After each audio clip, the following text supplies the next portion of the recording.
السلام علیکم ورحمۃ اللہ وبرکاتہ۔ محترم ناظرین، محترم سامعین، بہت سارے افراد نے یہ سوال کیا کہ ماہ محرم الحرام میں شہدائے کربلا کی بارگاہ میں فاتحہ کس طریقے سے دی جائے گی۔ بہت سارے لوگ 1 محرم الحرام سے لے کر 10 محرم الحرام یعنی روز عاشورہ تک فاتحہ ہر دن دیتے ہیں۔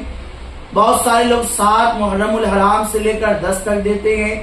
اور بہت سارے لوگ 9 اور 10 کو دیتے ہیں، اور بہت سارے صرف 10 کو دیتے ہیں۔ تو ان سارے دنوں میں فاتحہ دینے کا جو طریقہ ہے، جو عام طور پر فاتحہ دینے کا طریقہ بتایا جاتا ہے، اسی طریقے سے سب سے پہلے تو آپ اچھی طرح سے غسل کر لے، وضو کر لے، خوشبو لگا لے، اچھی سے خوشبو میں معطر ہو کر جائے نماز بچھا لے، اور جس چیز پر بھی فاتحہ کرنا ہے وہ چیز آپ سامنے رکھیں، اور 2 زانو ہو کر قبلہ رخ چہرہ کر کے بیٹھ جائیں، اور سب سے پہلے اعوذ باللہ من الشیطان الرجیم بسم اللہ الرحمن الرحیم یہ آپ پڑھ لیں۔ اس کے بعد قل یا ایھا الکافرون یعنی سورہ کافرون مکمل 1 مرتبہ پڑھیں، پھر سورہ اخلاص یعنی قل هو اللہ احد پوری مکمل سورت 3 مرتبہ پڑھیں، پھر قل اعوذ رب الفلق یعنی سورہ فلق 1 مرتبہ پڑھیں، پھر قل اعوذ رب الناس سورہ ناس 1 مرتبہ پڑھیں، پھر سورہ فاتحہ مکمل 1 مرتبہ پڑھیں، اور پھر سورہ بقرہ کی ابتدائی آیات یعنی الف لام میم سے لے کر مفلحون تک پڑھ لیں، اور اس کے بعد اب آپ چاہیں تو 3 مرتبہ، 7 مرتبہ، 11 مرتبہ درود پاک پڑھ لیں، اور درود پاک پڑھنے کے بعد اب دعا کے لیے ہاتھ اٹھائیں۔ اب جب دعا کے لیے آپ ہاتھ اٹھائیں گے تو سب سے پہلے آپ پھر بسم اللہ الرحمن الرحیم پڑھیں اور درود پاک پڑھیں۔ بہتر وہ درود ہے جو نماز میں پڑھا جاتا ہے یعنی درود ابراہیم۔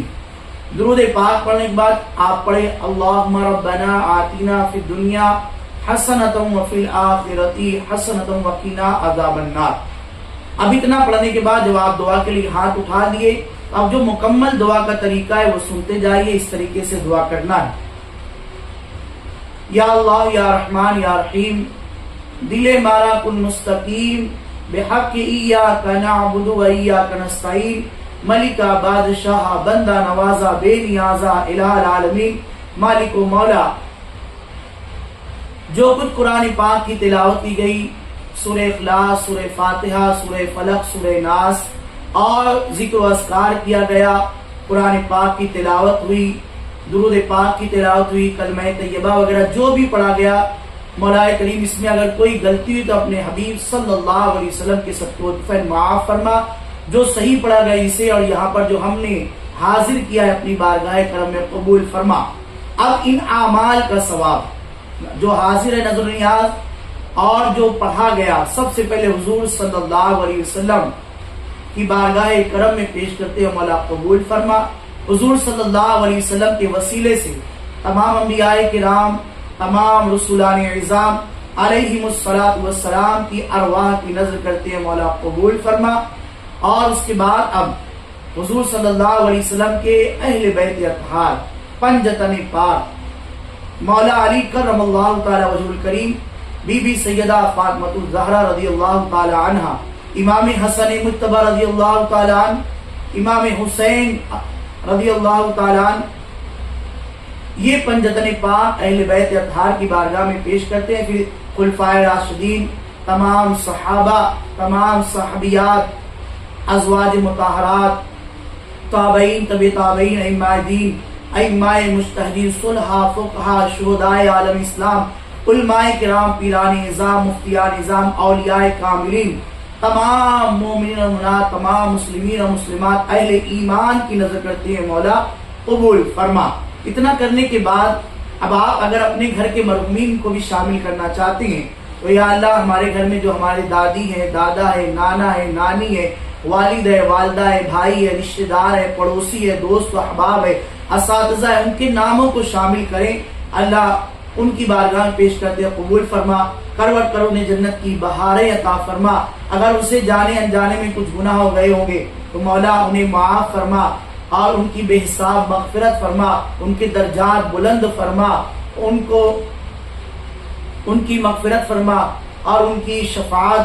انہیں حضور صلی اللہ علیہ وسلم کی شفاعت نصیب فرما۔ اتنا کہنے کے بعد اب ماہ محرم الحرام تو بالخصوص شہدائے کربلا، سید الشہداء، امام عرش مقام، امام علی مقام اور ان کے تمام ساتھی جو میدان کربلا میں شہید ہوئے، ان تمام شہداء کی بارگاہ میں ان تمام پڑھنے اعمال کا ثواب پیش کرتے ہیں۔ مولا قبول فرما، امام حسین اور اہل بیت کے فیضان سے ہمیں مالا مال فرما، ان کی محبت میں زندہ رکھ، ان کی محبت میں موت عطا فرما۔ مولا بی بی فاطمہ کا صدقہ عطا فرما، مولا علی کا صدقہ عطا فرما، شہدائے کربلا کا صدقہ عطا فرما۔ مزید آپ اس میں دعائیں شامل کرتے جائے، رزق ہے، عمر ہے، کاروبار ہے، دکان ہے، مکان ہے، اعلی اولاد ہے، جس کے لیے چاہے ایمان کی سلامتی کے لیے آپ دعائیں کرتے رہے۔ ساری دعا جب ہو جائے تو آپ کہیں اللہم ربنا تقبل منا انک انت السمیع العلیم وتب علینا انک انت التواب الرحیم۔ پھر آیت درود پڑھے اور درود پاک پڑھنے کے بعد سبحان ربک رب العزت عما یصفون والسلام علی المرسلین والحمد للہ رب العالمین، یہ پڑھے۔ دیکھیے یہ دعا بہت آسانی کے ساتھ اپنی اردو زبان میں پیش کر دی گئی، ورنہ عربی میں بھی بہت ساری بڑی دعائیں ہیں۔ یہ دعائیں چھوٹے بچے، بچیاں، مرد و حضرات، خواتین، بوڑھے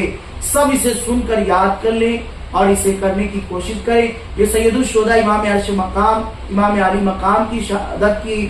وقت محرم کی فاتح، اس کے بعد اگر آپ چھٹی کریں تو حضور خواجہ غریب نواز کا نام شامل کر لیں، 11ویں گئے تو حضور غوث پاک کی، 12ویں تو سرکار دو عالم صلی اللہ علیہ وسلم کے نام کی۔ اسی طریقے سے جس کی بھی ہے اس کا نام آپ شامل کر سکتے ہیں اور اس طریقے سے فاتحہ کی جا سکتی ہے۔ ڈسکرپشن میں واٹس ایپ نمبر ہے، پورا فاتحہ کا اردو میں طریقہ بھی ہے، آپ حضرات وہاں پر سن کر سمجھ سکتے ہیں۔ نہیں سمجھے آپ ہمیں میسج کریں، انشاءاللہ آپ کی رہنمائی کی جائے گی۔